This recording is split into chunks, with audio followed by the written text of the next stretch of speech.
Inside Armada, au cœur de l'événement, avec Radio Sensation, du 5 au 16 juin. Bonsoir, nous sommes toujours ici sur les quais de Rouen pour notre opération Inside Armada. Ce soir, nous recevons Gaëlle Castanet, qui est ébéniste. Bonsoir Gaëlle. Donc vous êtes avec nous parce que vous avez réalisé un décor d'exposition au musée Haussène. C'est bien ça? C'est ça, oui, tout à fait. Alors comment ça se passe? Comment vous en êtes arrivé à ce décor? Alors, comment je suis arrivé à ce décor? Du moins à le créer. À créer ce décor, Stéphanie Gobert, qui est celle qui dirige en ce moment au niveau du musée Haussène, m'a contacté pour pouvoir réaliser en fait le décor de toute leur exposition? Comment? De toute l'exposition? De toute l'exposition, effectivement, oui. Mais l'exposition donc éphémère qui dure jusqu'au novembre prochain, sur le thème à bord Moussaillon.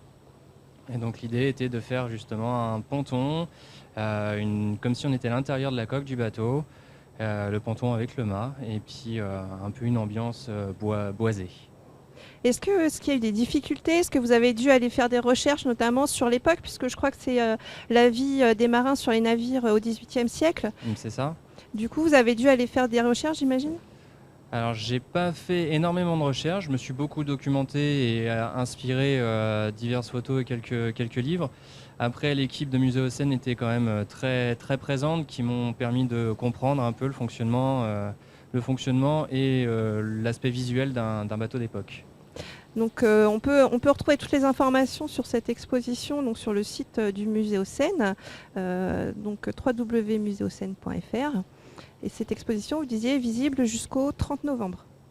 Jusqu'en novembre. La date exacte, je ne la connais pas, mais c'est fort probable, oui. Combien de temps ça vous a pris de créer ce décor? Combien de temps en global ou parce que ça a été fait en plusieurs fois, étapes. Le temps de récupérer le bois qui est quasiment presque en totalité de bois de récupération de chantier. Et le temps de récupérer tout ça, déjà, ça prend du temps. Et ensuite, pour la conception même, il m'a fallu vraiment 2 semaines complètes pour pouvoir le préfabriquer à l'atelier et ensuite le poser sur place. 2 semaines, finalement, ça paraît court. C'est très court, oui, c'est très court. Mais les heures, on les compte pas. Et puis, c'est quelque chose qui était quand même assez atypique sur mes projets. Donc, voilà, c'est plutôt agréable de prendre des heures là-dessus. Donc, c'était 15 jours bref et intense. C'est ça. Et est-ce que vous avez travaillé tout seul sur cette réalisation? Alors j'ai eu de l'aide de différentes personnes. Donc la première c'est Léna, une stagiaire qui était présente à mon atelier, qui est en 2e année de CAP, donc qui va ensuite passer en BMA. Et une autre stagiaire qui elle était à Pont-de-Mer, qui s'appelle Charlotte et qui aussi m'a aidé sur tout ça. Elles m'ont toutes les deux aidé essentiellement sur tout ce qui était colorimétrie, recherche, un peu de forme et débit, le débit de bois qui est quand même vachement important. Et alors, deux jeunes femmes finalement, Oui. C'est un métier qui se féminise? Est-ce qu'il se féminise? Je ne sais pas. Est-ce qu'il y a beaucoup de femmes qui commencent à rentrer dans ce secteur-là? Oui. Et c'est plutôt pas mal parce qu'elles ont on va dire, une recherche un peu plus sensible aux créations et surtout dans le design qui est l'autre partie de mon secteur d'activité. Est-ce qu'on peut faire un petit rappel en fait sur la différence entre l'ébénisterie et la menuiserie? Oui, on va pouvoir. Alors le menuisier, en général, on l'assimile à tout ce qui est travail du bois massif. Actuellement, maintenant, c'est tout ce qui est escalier, huisserie, porte. Ça peut être aussi un peu lié à la charpente. Et l'ébéniste, lui, va plus être vraiment dans le meuble et essayer de minimiser une couche de bois et d'essence noble qu'on va venir plaquer sur quelque chose de moins noble pour en faire des choses assez somptueuses, on va dire. On va dire grosso modo, on a les mêmes techniques, mais nous on va chercher plus dans je ne veux pas être désobligeant, mais dans l'esthétisme. Peut-être plus dans la finesse. Dans la finesse, oui, on peut dire ça comme ça. Oui. Après, il y a des menuisiers qui sont très fins. Oui, parce que pour un escalier, il me semble qu'il faut quand même un minimum de finesse. Oui. Et donc, vous ne réalisez pas que des décors Non, je ne réalise de pas musée? que des décors. Je fais des meubles sur mesure, en fonction de l'espace chez la personne, mais je fais aussi des bijoux pour hommes et femmes. Des nœuds papillons? Des nœuds papillons, comme j'ai autour de mon cou, possible de voir sur mon site internet et Facebook. Et ensuite, je donne des cours et fais des petites formations pour apprendre le bricolage, pour apprendre à manier le bois et aussi pour se mettre en sécurité lorsqu'on achète une machine dans un commerce de bricolage. Oui, parce qu'on n'y pense pas Tout forcément à fait. quand on est dans le Ça peut magasin de être- bricolage ça peut être très qu'effectivement, dangereux. il y a des mesures de sécurité à Voilà. prendre pour garder tous ses doigts. C'est ça. Et pour les jeunes qui nous écoutent, la formation d'ébéniste, elle se passe, le cursus, c'est quoi? L'idéal? Le cursus idéal d'un ébéniste, il n'y en a pas vraiment. Alors, faut passer par un CAP, ensuite un bac pro.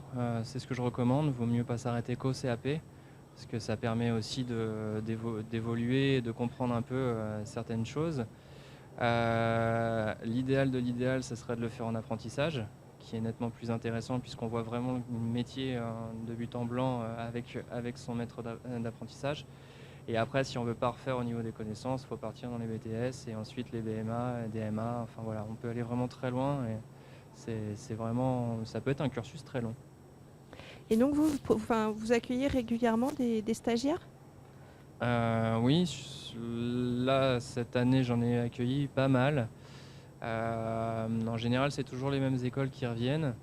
Il y en a quelques-unes qui apparaissent de temps en temps. Donc il y en a 3 dans référence. Il y a celle de Brionne, au lycée Boismar. Il y a le CFA de Rilsen, de Pont-de-Mer. Et le nom, je ne connais pas, du lycée qui est au Havre. Et votre atelier se situe où? Alors mon atelier se situe à Lillebonne, dans la zone d'activité du manoir. On peut venir voir vos créations? Alors on peut venir découvrir, on peut venir admirer, juste passer et regarder comment je travaille. On peut venir aussi voir mon showroom où il y a des produits qui sont en vente. On peut passer même juste pour boire un café et discuter de différents projets. Et pour en revenir à ce décor donc de l'exposition À bord Moussaillon, vivre sur un navire du XVIIIe siècle, est-ce qu'il vous arrive de réaliser d'autres décors comme ça pour des musées, Alors pour là d'autres structures? actuellement, parlons-en, je suis sur la création d'épées pour les Jules Bonal qui vont se passer à Lillebonne le 22-23 juin. Des épées en bois et l'événement s'est axé sur Julio Bona, donc la ville de Lillebonne à l'époque, au temps de gallo-romaine. Est-ce que c'est toutes vos réalisations finalement? Est-ce que ça reste de l'artisanat ou est-ce qu'on est quand même sur une œuvre d'art? Tout ce qui est meubles sur mesure, je les considère comme œuvre d'art, puisque chaque personne va décider de ce qu'il veut mettre sur son meuble et la forme dont elle va le voir. Après, je reste sur l'artisanat, sur tout ce qui est bijoux réel. Et puis après, pour d'autres demandes, ça peut être un peu des deux en fait, les deux. Et est-ce qu'il y a des pièces plus difficiles à réaliser que les autres sur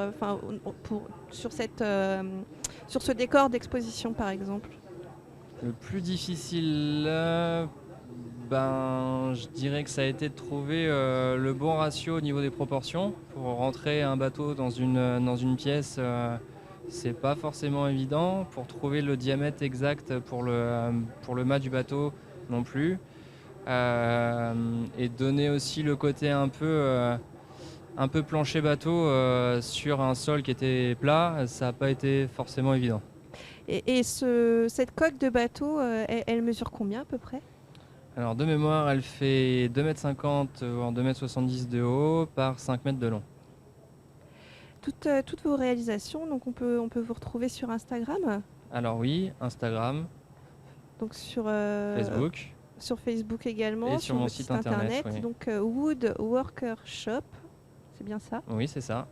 Et on peut également vous retrouver à Lillebonne si on n'est pas très fan de tout ce qui est internet. Est-ce qu'on peut vous contacter par téléphone? Bien sûr. Est-ce qu'on peut donner le numéro? Oui, au 06 31 28 07 14. Et donc on rappelle ce décor que vous avez réalisé pour le musée aux Seines, pour l'exposition temporaire À bord Moussaillon, vivre sur un navire du XVIIIe siècle, donc qui est ouverte depuis le 1er juin jusqu'au 30 novembre. Donc c'est un petit peu, on retrouve quelques pièces qui pourraient s'apparenter à l'Hermione. Donc du moins sur cette Thématique, période, période. donc sur comment vivaient les hommes à ce moment-là. Donc on vous remercie beaucoup d'avoir accepté notre invitation. Merci à vous. On vous souhaite de belles réalisations encore. Oui, je l'espère. Merci. Merci. Vous pourrez retrouver ce mag en audio et vidéo sur notre site radiosensation.fr, rubrique Inside Armada. Et on remercie bien entendu nos partenaires, donc le Club de la presse et de la communication de Normandie, le département de la Seine-Maritime et la collaboration avec les étudiants du campus Saint-Marc et de l'IUT audiovisuel et web d'Elbeuf. On se dit à demain